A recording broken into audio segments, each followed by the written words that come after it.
Halo semuanya, pada video kali ini Mimin akan melanjutkan pembahasan alur cerita seorang penjahat besar yang mengancam untuk bunuh diri. Tapi sebelum itu, jika kalian ingin mentraktir Mimin sebuah kopi, kalian bisa meng-scan barcode ini atau langsung mengklik link yang ada di deskripsi. Tanpa berlama-lama, mari kita langsung saja ke videonya. Pada alur cerita sebelumnya, di mana Nixia Otian yang telah salah paham dengan apa yang dikatakan oleh Yao Buhui, sembari berlari dengan begitu cepatnya, Nixia Otian pun juga mengatakan kepada mereka untuk menunggunya, sehingga Yao Buhui dan Lucier yang tak mengetahui apa yang sedang terjadi pun tampak kebingungan. Lalu singkat cerita, di mana terlihat Nixia Otian yang telah kembali sembari membawa wajan di tangannya. Hingga setelah itu, dengan rasa percaya diri, Nixia Otian pun mengatakan alasan Nona Yao merasa ragu untuk menerima tawaran latih tanding denganku. Hal itu mungkin karena aku yang tidak memiliki senjata. Sehingga dengan wajan ini sebagai pengganti armor, Nona Yao, kau tak perlu lagi merasa takut ketika kau menyakitiku tanpa sengaja. Namun belum sempat menanggapi perkataan Nixia Otian, pandangan keduanya pun langsung teralihkan dengan suara yang menanyakan, apakah sekarang Yao Buhui mau menerima ataukah tidak? Yang dimana suara itu ternyata berasal dari master mereka sendiri. Sementara itu, sembari berjalan keluar dari ruangannya, Master Li Fengxi pun kembali mengatakan, Tuan Ni memiliki kemampuan yang tak terduga, dan kita semua juga telah melihatnya. Jadi Buhui, kau tak perlu lagi merasa takut akan menyakiti Tuan Ni tanpa sengaja. Namun pada saat yang bersamaan, Master Li Fengxi juga bergumam, meskipun aku tak mengetahui apa yang sedang kau rencanakan, tapi dengan menerima tawaran itu, kami juga dapat menguji seberapa kuat kekuatan Mitian yang sekarang. Setelah mendengar apa yang dikatakan masternya, dengan mengambil kuda-kuda untuk bertarung, Yao Buhui pun mengatakan kepada Nixia Otian jika dia akan menerima tawarannya, sehingga melihat Yao Buhui yang telah bersiap, Nixia Otian pun mempersilahkannya. Sementara itu, di tempat yang berbeda, di mana Mudongki yang telah melihat semuanya, dengan ekspresi wajah yang terlihat begitu senang, Mudongki pun bergumam, Master, lakukanlah yang terbaik, dan berikan wanita jahat itu sebuah pelajaran yang tidak bisa dia lupakan. Beralih ke dalam pertarungan, di mana Yao Buhui yang terus melancarkan serangannya, sehingga melihat kedatangan semua serangan itu, dengan cepat Nixia Otian pun merespon dengan menangkis semuanya. Dan pada saat yang bersamaan, Nixia Otian juga bergumam, meskipun berakting seperti ini tidak akan bertahan lama, namun aku harus terus melakukannya, hingga Nona Yao melancarkan teknik pamungkasnya. Sementara itu, melihat pertarungan dari keduanya, Lucier pun tampak begitu kagum, yang mana sembari memegang lengan masternya, dia pun juga mengatakan, Master, meskipun aku tahu saudari senior sangat hebat, namun tampaknya Tuan Ni bahkan terlihat lebih luar biasa. Mendengar apa yang dikatakan Lucier, Master Li Fengxi yang terkejut, dia pun menanggapinya dengan mengatakan, luar biasa. Itu sudah tidak bisa digambarkan sebagai hal yang begitu luar biasa. Namun itu menjadi hal yang menakutkan. Yang mana alasan dibalik Master Li Fengxi yang berkata seperti itu, dia dapat melihat dengan jelas jika dinding yang berada di belakang Yao Buhui terlihat mendapatkan beberapa kerusakan. Meskipun Nixia Otian hanya melakukan pertahanan.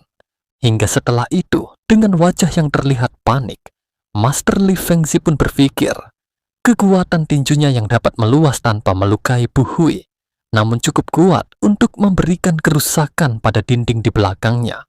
Ini bukanlah serangan jarak jauh yang biasa saja. Ini membutuhkan pemahaman tentang seni bela diri yang mendalam serta kekuatan yang luar biasa. Bahkan di puncak kemampuanku, aku tidak bisa mencapainya.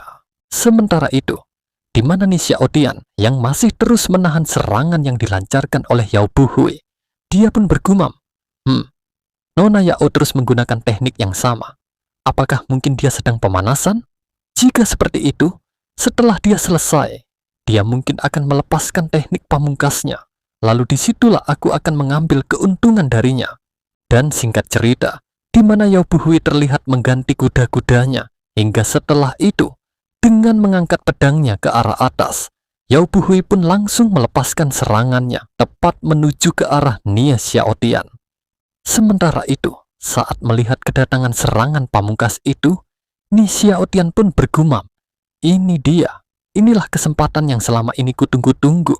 Hingga setelah itu, perlahan Nie Xiaotian mulai menurunkan wajan yang selama ini dia gunakan sebagai pengganti armor.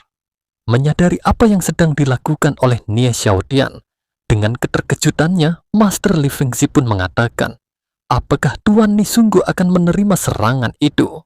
Sementara itu, di mana Lucier yang juga menyadarinya, dia pun langsung mengatakan kepada Yao Buhui untuk menarik kembali serangannya. Akan tetapi, Yao Buhui yang belum dapat menguasai pedang itu sepenuhnya, dia pun mengatakan jika itu sudah terlambat. Namun sebelum serangan itu mengenai tubuh Nie Xiaotian, tiba-tiba saja kekuatan dari inkarnasi Dao Surgawi yang terserap ke dalam wajan itu pun keluar dengan bermanifestasi ke bentuk inkarnasi Dao Surgawi itu sendiri, dan langsung menahan serangan itu hingga mementalkannya kemana-mana. Sementara itu, di mana Nie Xiaotian yang sejak awal telah menutup matanya karena mengira jika serangan pamungkas dari Yao Buhui dapat langsung membunuhnya, Nie Xiaotian pun bergumam, "Hah? Kenapa aku tidak merasa seperti terbunuh? Mungkinkah pedang itu begitu tajam hingga dapat membunuh tanpa menimbulkan suara?" Hingga karena merasa begitu penasaran dengan apakah dia berhasil ataukah gagal lagi, Nie Xiaotian mulai perlahan-lahan membuka matanya. Hingga setelah itu, Nie Xiaotian pun menjadi sangat terkejut ketika melihat Yao Buhui, Lucier, dan Master Li Fengxi yang menatapnya dengan ekspresi panik, sehingga Nie Xiaotian pun merespon hal itu dengan perasaan canggung menanyakan kabar mereka. Namun setelah melihat Nie Xiaotian yang akhirnya membuka mata dengan perasaan yang sangat bersalah, Yao Buhui pun sungguh meminta maaf kepada Nie Xiaotian karena kemampuannya yang kurang baik hingga menyebabkan dirinya yang hampir menyakitinya.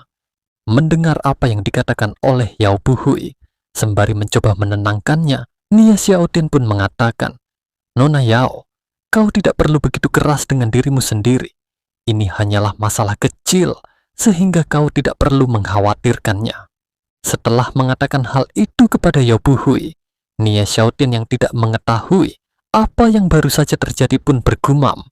Melihat dari situasinya, jelas bahwa Nona Buhui menghentikan serangannya pada detik terakhir. Itulah alasan aku masih selamat. Namun, apakah itu masuk akal? Pedangnya sudah hampir menyentuh wajahku. Apakah mungkin seseorang bisa menghentikan serangan secepat itu? Di manakah letak keadilannya? Sementara itu, mendengar apa yang dikatakan oleh Nie Xiaotian sebelumnya, Yao Buhui pun kembali mengatakan, "Tidak, Tuan Nie bahkan membantuku menyembuhkan luka yang aku alami. Lalu Anda juga membantuku menerobos. Bahkan Anda juga menempa ulang pedangku. Namun aku hampir saja menyakitimu. Dengan segala kebaikan yang telah Anda berikan, aku sungguh merasa malu." Mendengar muridnya yang terus merasa bersalah dengan apa yang telah terjadi, Master Li Fengxi yang sejak awal telah memperhatikan semuanya, sehingga Master Li Fengxi pun mengatakan, "Buhui, jika kau seperti ini, maka itu jelas kau belum memahami usaha keras yang dilakukan Tuan Ni kepadamu." Hingga setelah mengatakan hal itu, Master Li Fengxi pun menyuruh Yao Buhui untuk mencoba menarik kembali pedangnya. Sehingga Yao Buhui yang merasa kebingungan, dia pun mencoba menariknya. Dan tanpa diduga, semua pedang yang sebelumnya berhamburan di mana-mana mulai kembali menyatu hanya dengan satu perintah saja. Hingga setelah itu, Master Li Fengxi kembali menanyakan, "Apakah sekarang kau merasa lebih mudah mengendalikan pedang itu?" Sehingga di mana Yao Buhui yang telah menyadari hal itu, dia pun mengatakan, "Maksud Master, Tuan Ni baru saja membantuku lagi." Dan Master Li Fengxi pun membenarkannya. Namun melihat muridnya yang masih tampak kebingungan, Master Li Fengxi pun menjelaskan kepada dengan mengatakan, "Sebelumnya, teknik menutup dan menggabungkan tampaknya memang mengandung hukum kesengsaraan. Namun pada kenyataannya, Pedang itu masih belum berguna sepenuhnya, dan kekuatan yang dapat diserapnya pun terbatas, sehingga kau mengalami kesulitan dalam mengendalikannya dengan baik. Menyadari hal itu, Tuan Ni pun menggunakan dalih latih tanding untuk perlahan-lahan membangkitkan kembali tubuh pedang itu yang sempat tidak aktif, sekaligus memasukkan hukum kesengsaraan yang baru ke dalamnya. Dengan cara ini, kau menerima rangsangan baru dari hukum tersebut, sehingga memungkinkanmu membangkitkan spiritualitasmu dan menjalin komunikasi yang lebih mendalam. Setelah mendengar apa yang dijelaskan Master Li Fengzi kepadanya, Yao Buhui pun ikut salah paham, di mana menurutnya Nia Xiaotian dengan sengaja akan menerima serangan yang dia lancarkan, sehingga Nia Xiaotian dapat membantunya mengendalikan pedangnya dengan baik.